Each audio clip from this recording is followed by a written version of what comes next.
Hey everybody, what's up? Hope you guys are doing well. Decided to do something a little bit different right now and run a little experiment here. Hopefully this is first of more videos to come of what I like to call the chosen thoughts. I've had a lot of time on my hands recently, and I sit back and I watch TV and I see a lot of things happening, and I just wonder why. Why are things all the way they are, you know? And I can start off on a lot of different angles here, and I'm going to come back to this bowl of water in a minute. I first wanted to talk about, and maybe again, if you guys have some sense, or well, I'm sure you guys have sense. Obviously, I'm talking to you. If you have your 2 cents on the subject, please send me some thoughts. You can send it to info@tonygalindo.com and send me an email so I can read your thoughts and we can converse about the subject.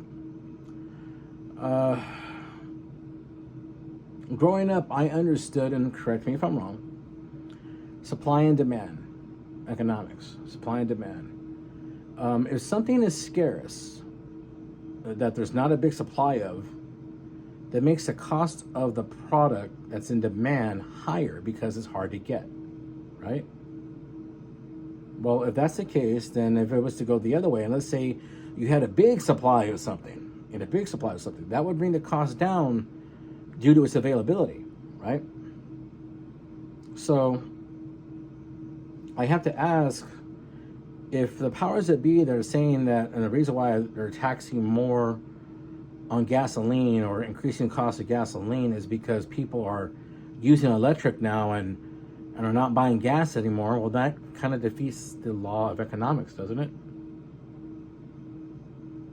You would think that due to the mass supply of gasoline, the cost of the gasoline will go down, right? That's how that would work.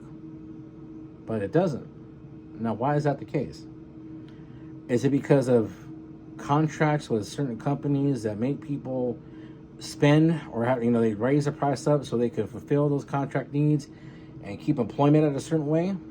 I don't know. It's, to me, I think it would be smarter not to fight the ingenuity of self-sustaining fuel and fuel that can actually do the same job at a less of a cost on the American citizen, or the Californian rather, both, but I'm focused on the California right now, because it's not fair to punish the people in California. You don't want to tax people leaving the state and blame them for leaving them because they can't figure out the problem. Well, what's the problem? Well, I think a big problem is outsourcing employment. When you outsource employment overseas, you're taking away from the economy as a whole, whether it's the state or the country. I think personally that if the state of California was to focus on driving economic growth through employment opportunities within the state, meaning, because if you have a job in California, you pay your taxes, right? Taxes come out to about 25% of your check, right? And that's where you get your net, and then that's paying your tithes, as they say, right? Which makes sense because all that money stays within the state, right? So let's say you have a $20 an hour job, right? And 25% of that is $5, right? So that leaves you with $15. Well, that $5 that got taxed, you either A, get it back, or it goes into the Social Security or the federal, or it goes into education, and that's where all that stuff goes, right? But it's going back into the economy. We're not losing the money as a whole. It's just being moved within the state or the economy, right? Kind of like this water in this bowl. But let's say if I was to go and take that same $20 an hour job and I pay $5 to somebody overseas, right? Well, that's still 25%. I'm saving $15 as a company. Ooh, maybe I'm not so paying much taxes, but all that money that I'm saving can gain, part of it goes in my pocket. But here's the overseas employee.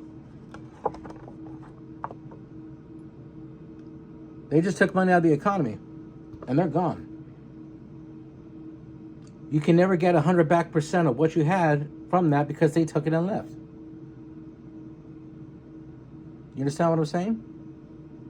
Doesn't that make sense? I could use another analogy here. Let me put this up the side. if I dig a hole, right? If I dig a hole and I move the dirt, well, there's a space. And let's say I only put half the dirt I put back into the hole. There's no way that hole will be 100% because the other part's gone.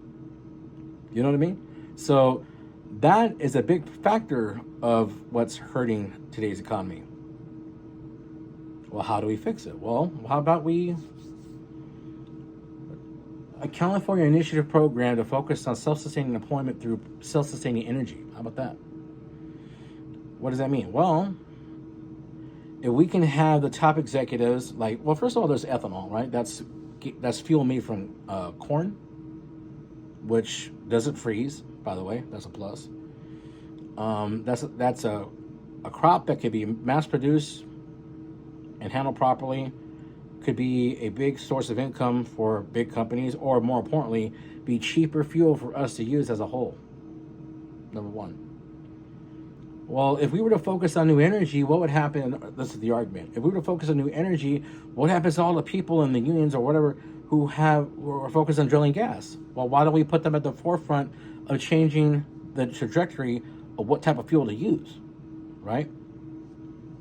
Or those companies who focus on hiring Californians primarily get a bigger tax break. The company gets a tax break instead of having to pay so much. But why? Why the companies get a tax break? Well, think about it. Same thing goes back to here to the water. That's more money that goes back in their pocket, which means they're spending more money within the state. It stays within the state, predominantly, right? You're not paying another employee outside. They want to hire Californians to work in the state and drive up economic revenue within the state because that money goes back into taxes and the taxes goes back into the bowl. You know what I mean? Makes sense, right? Now, the concept of working from home, great concept. Companies should be able to supply them with laptops and video equipment on the laptops. You know, they can watch them work and track their progress because everything's done through their servers and they monitor the whole thing. And of course, a smart person will go ahead and make sure to have that set up in one room of the home and leave it there, okay, for safety precautions. But that saves on the roadways, right? That saves on roadway use, right? So therefore, you shouldn't have to ration, because that's what you're doing when you take the same amount of space on a freeway and make a carpool lane when it was the same big size before. It doesn't really make a difference, in my opinion, but you're taxing people and trying to make revenue off of rationing. Like if a product is smaller, like if say a burger's not as big, the amount of fries is smaller, the amount of space or the size of a juice bottle is shrunk, but it's not the same. You're rationing and charging the same amount of money. Well, you're not getting the same product value, right? You're not getting the same thing. And that's due because companies are trying to figure out how to save money on the overhead and cut overhead costs because of taxes. Because the state is paying the state is charging them taxes that's killing the economy. So we need to inspire California growth, economic growth. We need to inspire for reasons where people want to work in California, right? And to me, it all focuses around what was called the cost of living, right?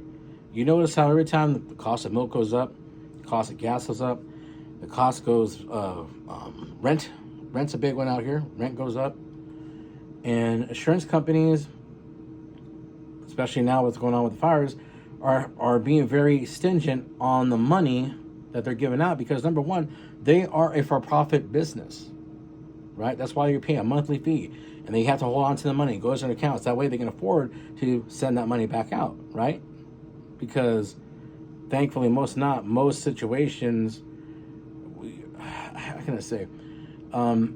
It's like preparing for a rainy day for a reason, right? I kind of feel like I'm bouncing around a little bit, but there's just been a lot in this head for a long time, and I see a way to fix it. At least I think I do.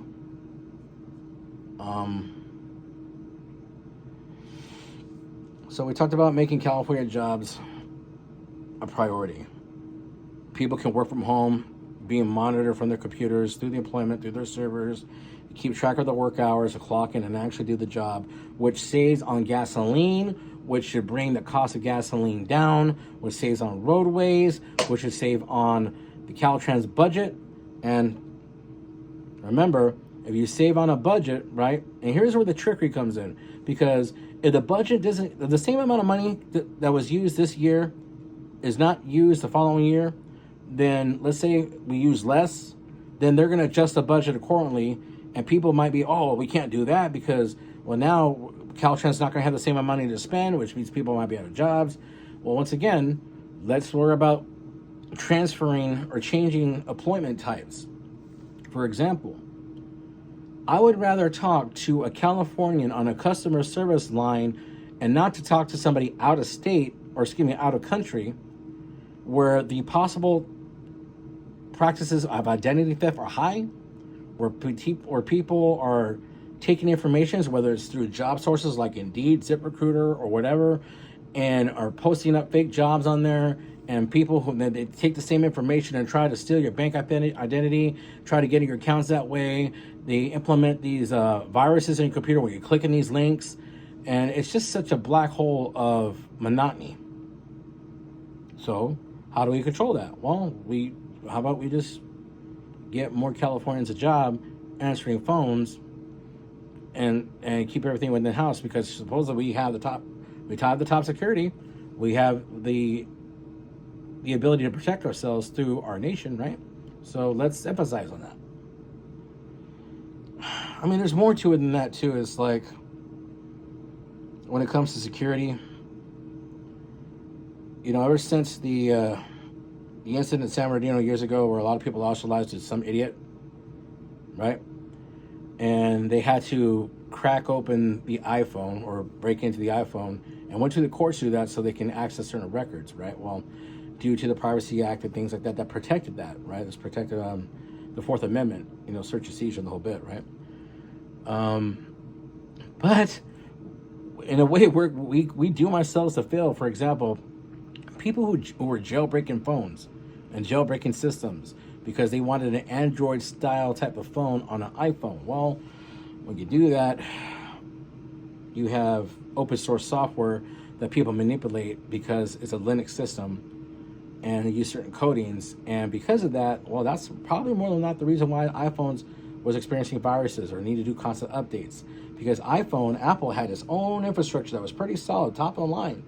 And because of everything that happened and people jailbreaking the phones and that incident in San Bernardino, well, that kind of came all undone now, did it? So they started selling their products universally because they had to make the money. It's kind of like we keep shooting ourselves in the foot. We want to be better, right? That's something else. So, and back to the point of hiring Californians to answer phone calls to keep data in line, and we won't have to worry about possibly third-party licenses to other apps or softwares, or to other countries that can infiltrate and take people's identities and hurt the American economy. Man, this roundabout. I should have had a paper and just did my points. But that's why people who kind of do these things have teleprompters, and newscasters have the stuff that people write for them, and they get blamed for saying it when they wrote down their thoughts. Another idea. Immigration. I believe I stated, if I haven't stated yet, I believe that anybody who wants to come to this country and earn a living honestly, through hard work and dedication, has the right to pursue the American dream. This nation was built on the backs of immigrants, and that's the way it will always be. However, there are immigrants who take advantage of said situations, and that does need to be dealt with. And I can only think of a real logical thing, and this is a blessing from the pandemic situation. And the pandemic situation blessing I'm talking about is when we would have to go to a big fairground and do testing. They would swab our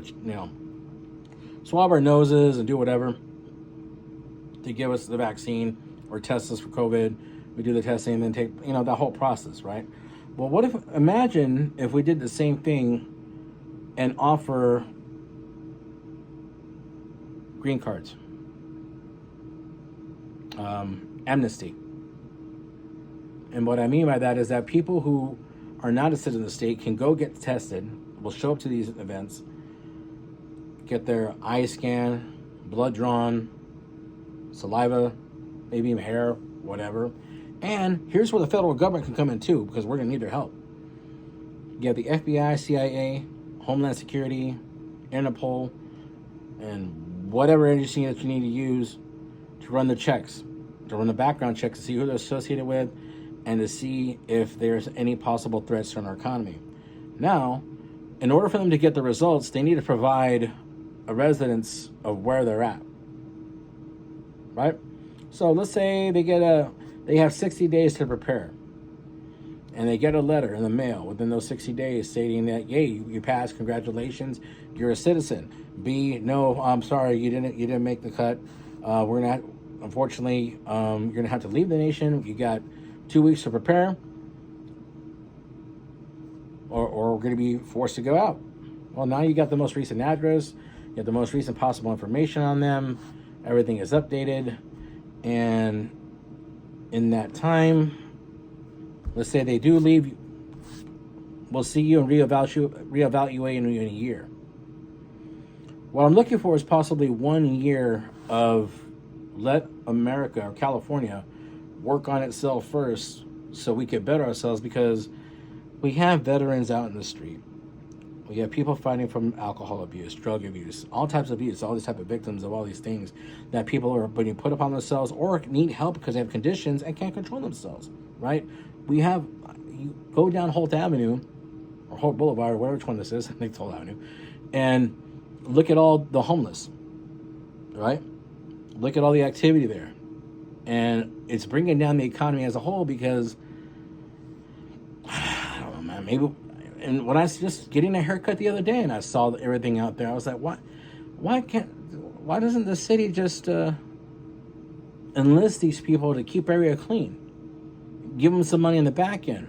I'll tell you what, let's go buy a big ass old hotel and make it a shelter. You know? And for them to participate in the shelter, they can have cameras in the rooms and be monitored. That way there's no drug use, there's no alcohol use, and they have at least 60 days to get clean, maybe 120 days total to find a job or their own place and complete a program. Just an idea.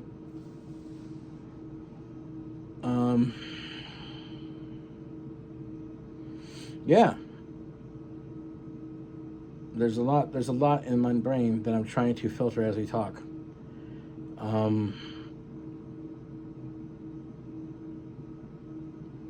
I've been fortunate enough in my years to be able to help when it comes to donating to the mental health of our military veterans, whether it's time, whether it's performances, to help raise cancer awareness, people who have lost their lives to cancer and benefit their families.